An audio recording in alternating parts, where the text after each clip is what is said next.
Sun நியூஸ்ல இந்த நியூஸை பார்த்தேன்.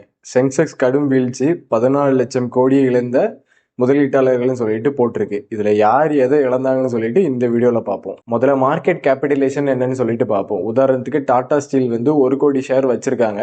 ஒரு ஷேர் பிரைஸ் பாத்தீங்கன்னா 100 ரூபாயில இருக்கு. 100 ரூபாயில இருந்து 80 ரூபாய்க்கு குறைஞ்சிச்சுன்னா அது மார்க்கெட் கேபிட்டலேஷன் லாஸ்ன்னு சொல்லுவாங்க. இது ஒரு இன்வெஸ்டருக்கு லாஸ்ன்னு பார்த்தோம்னா கண்டிப்பா இது லாஸ் கிடையாது. அவர் வந்து வித்துட்டு வந்தாதான் இதுல இருந்து லாஸ்ன்னு வரும். அது மட்டும் இல்லாம அவர் என்ன பிரைஸ்ல வாங்கியிருக்காரு, என்ன பிரைஸ்ல செல் பண்றாருன்னு சொல்லிட்டு நம்ம பார்க்கணும். அதனால இது லாஸ் கிடையாது.